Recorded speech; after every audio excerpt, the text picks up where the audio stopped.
Hello student, स्वागत है आपका मेरे चैनल पर। आज हम गुजरात बोर्ड क्लास 11 अकाउंट उसका पार्ट 2 जो है उसका चैप्टर 5, ठीक है, उसका पार्ट 4 के बारे में डिस्कशन करेंगे। हम यहाँ पे सीखने जा रहे हैं इस पार्ट में एडजस्टमेंट एंट्री।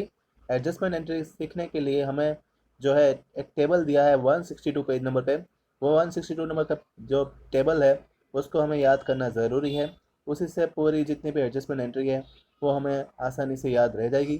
तो मैं ट्राई करूँगा कि इस वीडियो में मैं आपको वो चीज़ बता दूँ जिससे आपका एडजस्टमेंट एंट्री जो है वो एडजस्टमेंट आपका अकाउंट के अंदर हम जो फाइनल अकाउंट प्रिपेयर कर रहे हैं उसके अंदर हम उसके इफेक्ट अच्छे से बता सकें। ओके, तो पहले हम यहाँ पे बात करेंगे एडजस्टमेंट का। ये जो टेबल है चार्ट के फॉर्म में हमें दिया हुआ है 162 पेज नंबर है।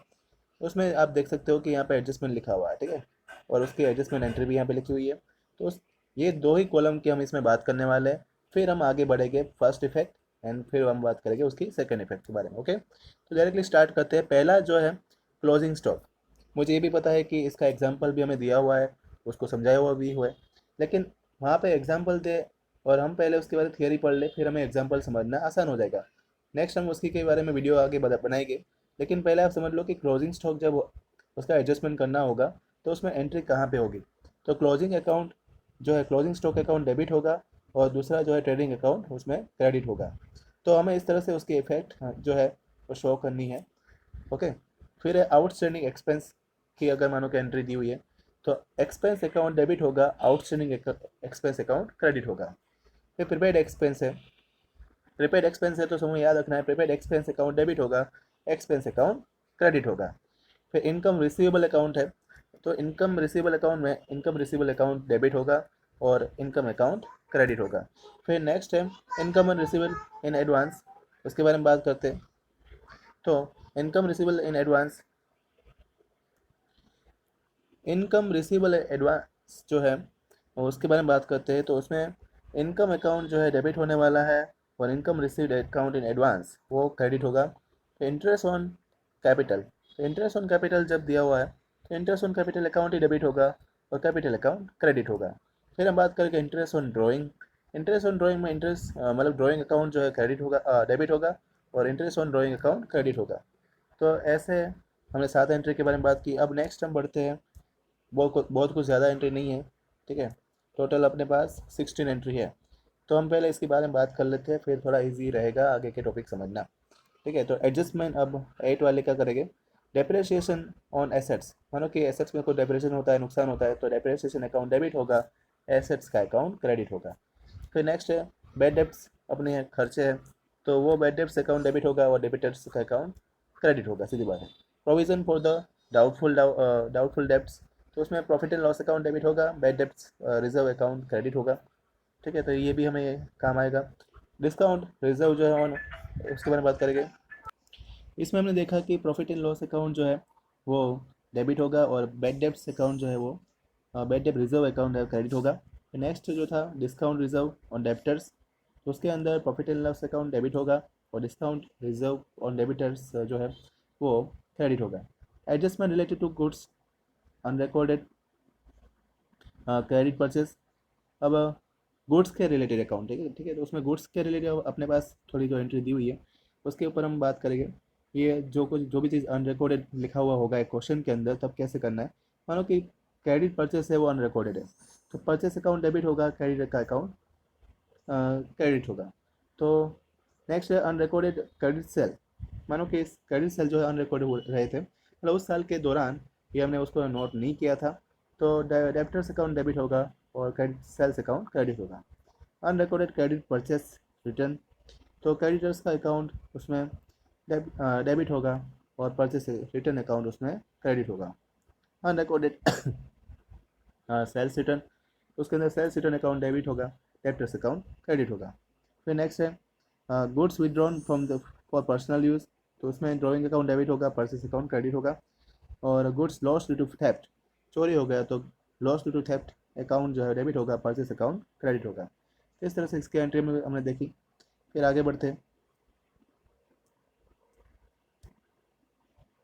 नेक्स्ट इसमें दिया हुआ है goods distributed as a sample. Sample के फॉर्म में जब हम कुछ भी चीज़ें बेचते हैं तो उसमें प्रॉफिट एंड लॉस अकाउंट का कोई इफेक्ट नहीं आती है, हमें ये बात याद रखनी है। और इसमें एडवर्टाइजमेंट एक्सपेंस तो होने वाला है, तो एडवर्टाइजमेंट एक्सपेंस डेबिट होगा और परचेस अकाउंट क्रेडिट होगा। Goods given on donation, donation के फॉर्म में अगर देते हैं कुछ तो डोनेशन अकाउंट डेबिट होगा, परचेस अकाउंट क्रेडिट होगा। गुड्स डिस्ट्रॉयड बाय फायर, अगर आग लग गई तो फिर loss due to fire account debit होगा, परचेस अकाउंट क्रेडिट होगा। इसमें परचेस अकाउंट सब में क्रेडिट होने वाला है, आप देख सकते हो। सभी गुड्स जब कुछ उसमें डोनेशन है, फायर है, डिस्ट्रॉय हो जाता है, डिस्ट्रीब्यूट करते हैं सिंपल के फॉर्म में, तब परचेस अकाउंट क्रेडिट होगा और जो उसके रिलेटेड अकाउंट होगा वो डेबिट होगा। ठीक है, तो इस तरह भी हम इसको याद रख सकते हैं। ठीक है, सब में ऐसा क्या है, अब goods destroyed by the fire insurance and insurance company accept the full claim, insurance company का अकाउंट डेबिट होगा, परचेस अकाउंट क्रेडिट होगा।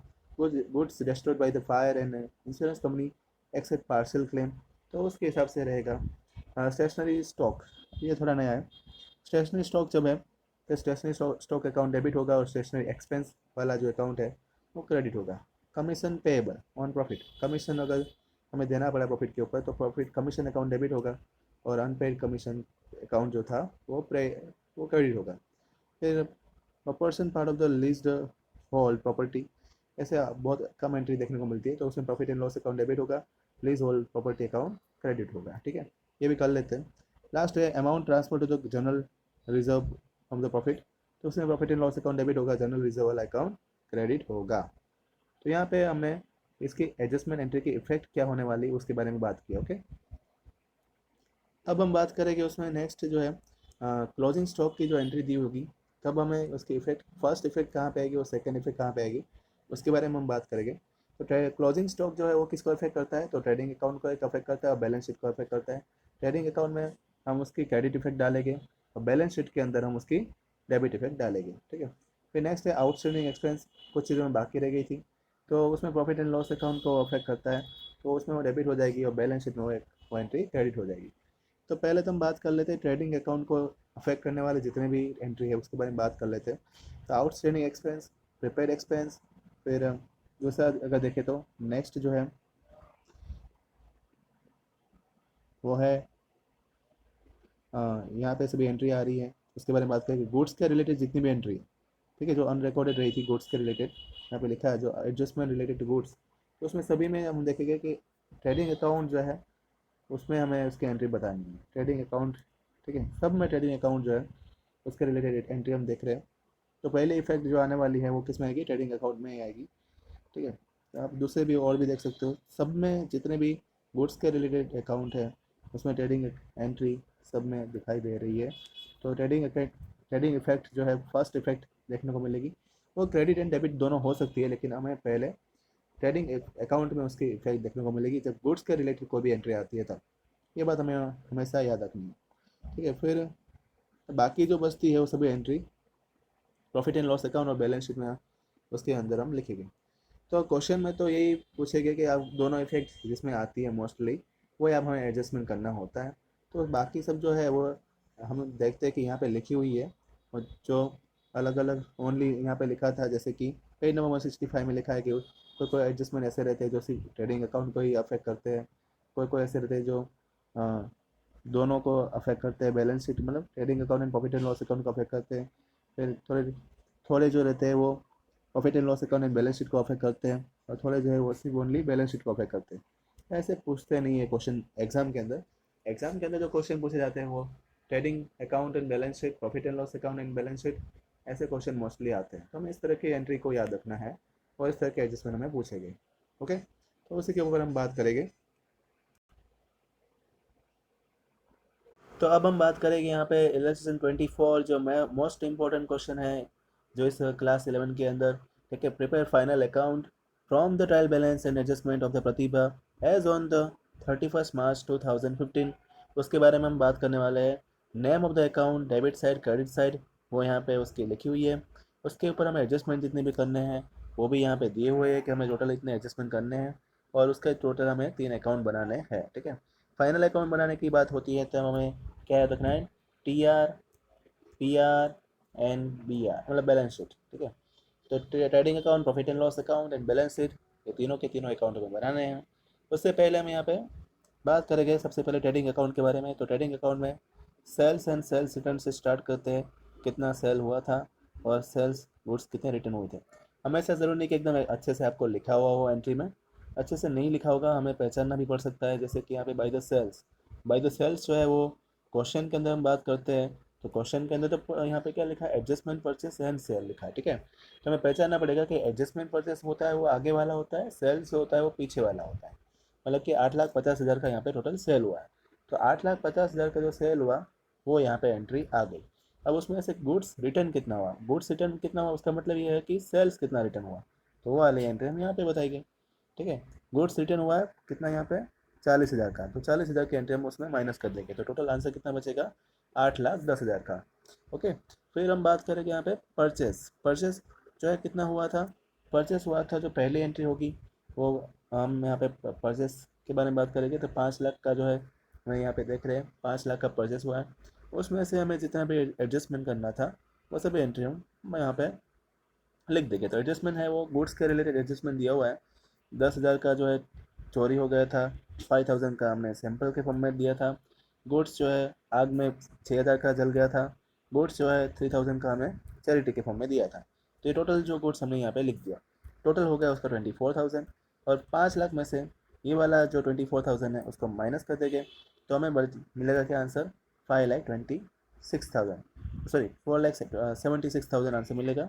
4,76,000 जो आंसर मिलेगा, अब उसमें हमें याद होना चाहिए WCR, क्या WCR मतलब कि वेजिस, कैरेज इनवर्ड और रेट ऑफ इंटरेस्ट अगर कुछ लिखा है तो, मोस्टली यहाँ पे लिखा नहीं है, तो हमें यहाँ पे वेजिस कितना था 5,000 का, वो प्लस करेंगे उसमें, कैरेज इनवर्ड दिया हुआ है तो कैरेज इनवर्ड को भी हम प्लस कर देंगे, कैरेज इनवर्ड यहाँ पे लिखा हुआ है उसकी एंट्री हमने यहाँ पे कर दी, फिर वेजिस भी लिखा हुआ था वो भी एंट्री हमने कर दी, ठीक है। तो टोटल हो गया जो है 8,10,000 तो यहाँ पे हो ही रहा था, ग्रॉस प्रॉफिट हो रहा है, और ग्रॉस प्रॉफिट हो कितना मिल रहा है, 3,24,000 का ग्रॉस प्रॉफिट हमें मिल रहा है। ग्रॉस प्रॉफिट हम डायरेक्टली यहाँ पे ट्रांसफ़र कर देंगे नेक्स्ट अकाउंट में, मतलब कि प्रॉफिट एंड लॉस अकाउंट में ट्रांसफ़र हो जाएगा। आगे बढ़ते हैं, तो उसमें फिर हमें याद होना चाहिए जो भी रिसीव्ड हो रहा था, डिस्काउंट रिसीव हो रहा था, तो डिस्काउंट रिसीव हो रहा था वो क्वेश्चन के अंदर नहीं लिखा है, आपको मैं बता देता हूँ, ओनली लिखा हुआ है जो चीज़ें यहाँ पे, वो डिस्काउंट लिखा है।